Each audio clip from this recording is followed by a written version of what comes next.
Halo, selamat pagi pemirsa, selamat bergabung dalam jaringan lokal iNews Biro Jawa Barat. Seperti biasa, iNews Jabar menghadirkan dialog seputar kesehatan untuk menemani hari Anda. Saya Laras Taira akan bersama Anda dalam dialog dokter Anda kali ini.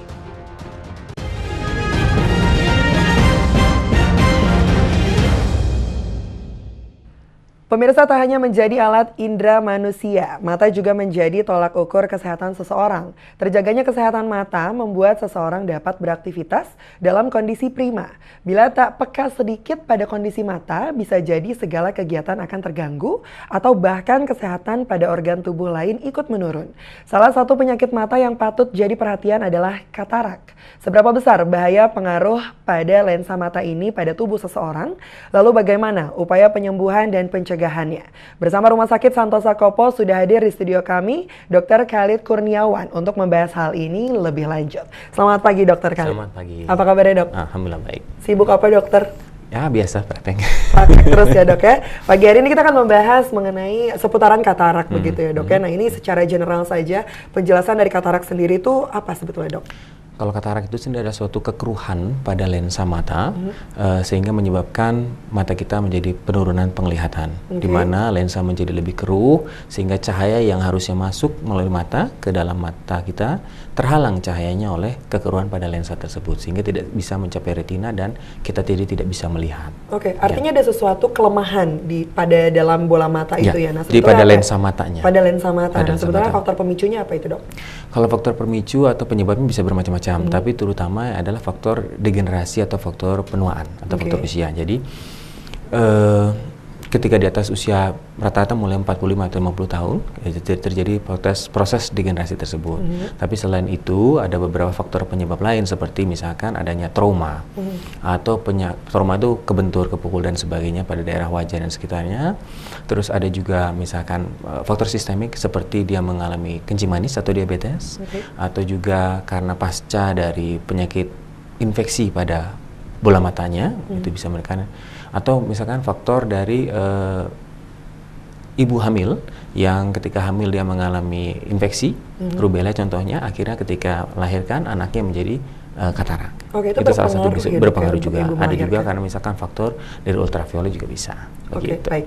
Disebutkan ada faktor usia yang memang ini berperan besar di katarak ini ya. Nah, biasanya di usia berapa sudah mulai terasa ada gejala-gejala katarak? Secara umum biasanya kita mengambil cut off biasanya rata-rata di atas 50 tahunan. Di atas 50 tahunan. Apakah pernah dok menemukan kasus di mana di umur 50 ke bawah itu sudah terkena katarak begitu? Ada. Memang pada tidak harus selalu pada usia di atas 50, tapi di atas di bawah usia tersebut juga sudah bisa, dan bahkan anak yang baru lahir pun, bayi seperti saya ceritakan tadi sudah bisa mengalami kataraknya, tergantung pada berbagai macam penyebabnya. Baiklah. Di usia remaja dok, di usia aktif begitu? Ada. Nah, kira-kira faktornya apa dok? Ada beberapa faktor genetiknya juga ada. Genetik. Itu sudah pasti ya, genetik itu sudah pasti bisa membuat jadi kataraknya. Baiklah. Nah, untuk seseorang yang terkena katarak, kira-kira gejala-gejala apa saja yang dirasakan di awal? Gejala paling utama adalah terjadinya penurunan penglihatan. Jadi kita merasa buram, terus ada seperti melihat asap, melihat embun gitu ya, menutupi penglihatan kita di depan. Selain itu bisa dia mengalami penurunan penglihatan warna. Jadi contohnya misalkan warna yang putih, tapi dia bisa melihat seperti agak kekuningan atau kecoklatan. Yang ketiga dia bisa lebih silau, lebih silau terhadap cahaya. Terus ada beberapa katarak tertentu dia mengalami keluhannya berupa ketika malam dia lebih enak melihat, tapi ketika dia terang malah lebih buram bagi dia. Itu beberapa tanda-tanda katarak. Lalu untuk efek dari katarak sendiri untuk kesehatan mata ataupun pada syaraf-syaraf ataupun organ lain di dalam tubuh itu ada kaitannya tidak dok? Kalau kataraknya tidak diatasi pada bagian mata, terutama yang menjadi permasalahan adalah timbulnya glaukoma.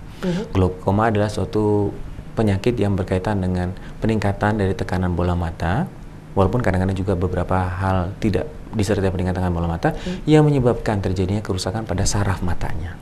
Jadi kalau katarak kan hanya kelainan pada bagian lensa matanya, tidak menyebabkan kerusakan di saraf matanya. Tapi kalau sudah disertai dengan glaukoma, maka bagian sarafnya juga ikut terkena. Oke. Untuk seorang pasien yang terkena gejala katarak ini, kira-kira apa yang harus diperhatikan kembali supaya penyakit itu tidak menyebar ke organ-organ tubuh lain begitu, Dok? Tentu yang pasti pertama harus pemeriksaan ya. Nah, jadi kita harus memastikan dulu bahwa apakah benar yang pasien tersebut keluhkan itu adalah merupakan suatu katarak, karena bisa saja mungkin hanya butuh kacamata atau hanya penyakit-penyakit lainnya gitu, yang pertama. Terus yang kedua, kalau memang menderita katarak tentu kita ada beberapa step penyelesaian dan kalau penyelesaian paling akhir atau definitif tentu ada lakukan tindakan operasi. Oke, itu yang paling terakhirnya hal begitu. Nah, tapi berbicara mengenai tadi ya, memakai kacamata ataupun merasa buram di mata dan sebagainya begitu, untuk orang-orang yang terkena, yang mempunyai minus di mata ataupun plus begitu. Nah, ini apakah ada hubungannya dengan katarak, Dok? Mungkin itu ada ketakutan tersendiri ya bagi masyarakat yang memang menggunakan kacamata. Baik, kalau sebenarnya minus penggunaan kacamata atau lensa kontaknya mungkin tidak berpengaruh terhadap kataraknya, karena katarak seperti saya sebutkan tadi, dia lebih berpengaruh pada faktor usianya, terutama ada faktor usia atau proses degenerasi pada lensa mata tersebut. Oke. Gitu. Nah, sebetulnya apa perbedaannya, Dok, antara seseorang yang terkena minus mata ataupun plus dengan katarak sendiri? Beda. Kalau minus atau plus atau silindris mungkin ya, itu memang kelainan pada kelainan refraktif. Refraktif itu ada kelainan pada yang membutuhkan alat bantu untuk penglihatan lebih jelas. Nah, beda dengan katarak. Kalau katarak adalah suatu kelainan pada lensa matanya, spesifik hanya pada lensa matanya. Sedangkan kalau penyebab dari kebutuhan minus, silindris atau plus yang tadi itu karena memang secara anatomisnya memang berbeda. Contoh misalkan panjang bola matanya yang lebih lebar, kurvatura korneanya yang berbeda, atau bentuk lensanya yang berbeda, dan sebagainya. Oke, baik. Menarik sekali. Nanti kita akan sambung lagi, Dok, perbincangan kita mengenai katarak. Tapi setelah jeda berikut, jadi jangan kemana-mana, tetaplah bersama kami.